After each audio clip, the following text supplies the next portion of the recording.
A journalist asked Richard Tice what happens to a woman who leaves her husband because he's hitting her.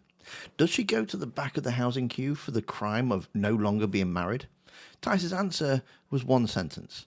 There's no plan, no detail, no mechanism. Just, of course they're protected.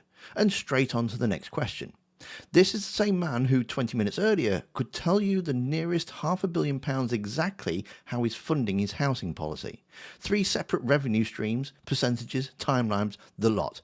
It's all forensic and it was very precise. And then a woman fleeing a violent marriage gets 11 seconds and yeah, kind of. That's the contrast of the whole story.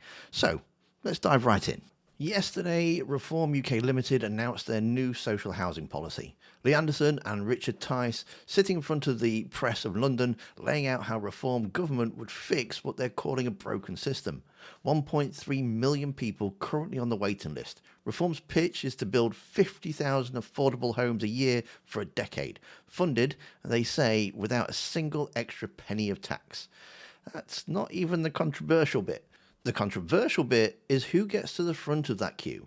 British-born workers under 35, veterans, and, bold in their own policy document, married couples with children. Priority, in their words, over single people, over cohabitating people, over anyone who doesn't fit the shape that they've decided is correct. Tice didn't dance around it either. Asked directly on Times Radio whether a married couple would beat a single person into a house, well, he said yes. And then he told the whole country why. They're doing the right thing. A married couple, apparently, is doing the right thing. And everyone else is just doing, what, a thing? Yes, that is the sort of order of preference. Well, because actually they're doing the right thing. Families are a good thing. Having British children, British-born children, is a good thing. We need to encourage that. And it's a very natural, normal thing, has been over centuries, for people to get together, to get married, have children, and contribute to their communities. And everything that we're doing is focused solely on that. A single person might have children.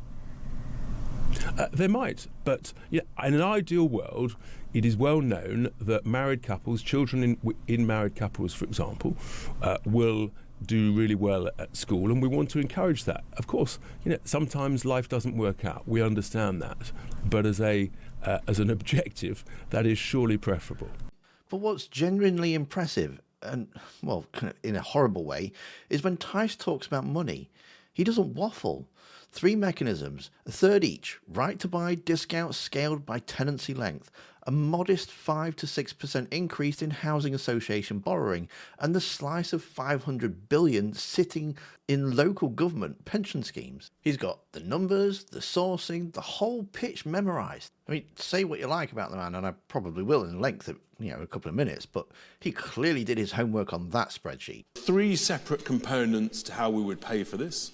It's about £10 billion a year, and this does not involve taxpayer funding, unlike the current government's Affordable Homes programme. There are 3 mechanisms. The first is to reactivate an attractive right-to-buy housing programme for existing tenants. And we're saying that if someone's lived in a housing association or a council home for 5 years, you'd get a 30% discount. If you've lived in such a home for 10 years, you'd get a 40% discount. This is reactivating what worked really well in the 1980s, as Lee was touching on earlier. However, he did not do his homework on the people. Because the moment the questions moves off funding and onto who actually gets left behind, the whole thing starts falling apart. Ben Block from Sky asked the obvious question, what's your message to single parents? Are they less worthy of help than a married couple with kids? You say you're going to designate marriage as a core allocation factor in social housing. It's nicely bolded in your document here. So what we wanted to ask is, sort of, what's your message to single parents? Are they less worthy of help than a married couple with children, for example? And just if I may, we haven't seen Nigel Farage in a few days since his big win in Clacton. Is he sort of well rested? Are we going to see him quite soon? So, look, with regard to marriage, marriage is a great thing. And in a sense, when people get married, we all hope that it's going to be for life. Sometimes it is, and sometimes it doesn't work out. But I don't think it's wrong to be ambitious and to promote marriage, and that's the right thing to do in our judgment. So that's why we've made that decision. Young British single parents will also be right at the head of the queue, as opposed to those from overseas.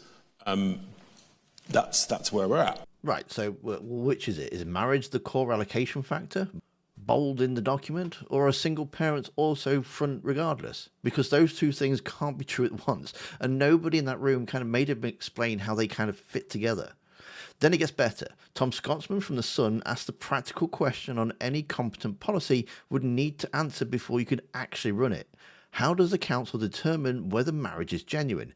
And Tice's answer, well, I'm not going to paraphrase, just here's Tice's answer. Look, with regard to marriage is a great thing. I'm getting married later this year. You here? Again. Again, thank you. Look,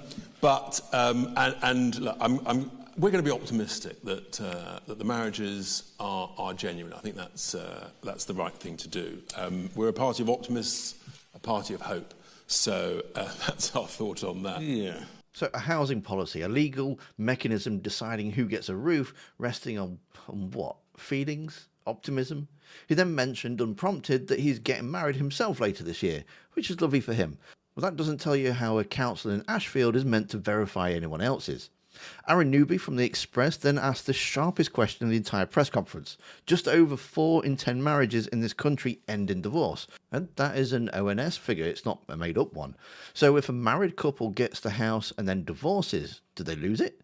And why should the 7 in 10 under 35s who never marry all subsidise housing priority for the 3 in 10 who do? Watch what Anderson does with this direct, specific numbers-based question. I go back to one of the points you made. There's about 5, I think, there. But after the Second World War, when the Labour government built council houses on an industrial scale, as Richard rightly said, the allocation was based on suitability. And if you go back in time and look what actually happened then, the people that rented council houses had to be married under a Labour socialist government. They had to look after their property. They had to keep it well maintained, the gardens done and decorated. And they were inspected on a regular basis by officers from the council. And they had a couple of chances, really. If your house was falling into disrepair and you wasn't looking after it properly, the council officers would come around, give you a little bit of a ticking off, and then give you some encouragement and some coaching on how to keep your property, your taxpayer-funded, subsidised property, up to a reasonable standard. If after that you didn't keep it up to a reasonable standard, you're out. And they gave it to another couple who would look after their property. Couples like my grandma and granddad, who my granddad served in the war, came back wanting, homes fit for heroes, and he got his first council house in 1949 in Sutton in Ashfield, and he lived there till the day he died, over 50 years. And we see it in my community and all around the country. Older people that can remember when council houses were distributed or allocated on suitability, they looked after their properties, and they should look after them because we all pay for them. Yeah, what do you expect? He doesn't answer it. He just goes straight to his granddad. Council house in 1949, 50 years, kept the garden nice. It's a lovely story. I mean, it's not an answer to the question about divorce statistics, and everyone in the room kind of knew it wasn't.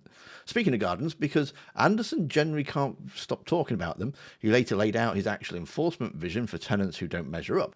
And the hard-working British taxpayer, the alarm clock people who get up at 5 or 6 o'clock in the morning, go to work and see the house next door with 4 foot of weeds, dustbin not been emptied for 3 weeks and a waft of weed coming out the window, it's not acceptable. They expect their taxes to go to decent people who's prepared to get up in the morning. That's the level of moral scrutiny in an unmarried tenant's front garden gets in this policy. Meanwhile, the actual legal protection for domestic abuse survivor got 1 sentence, and that was it, no follow-up.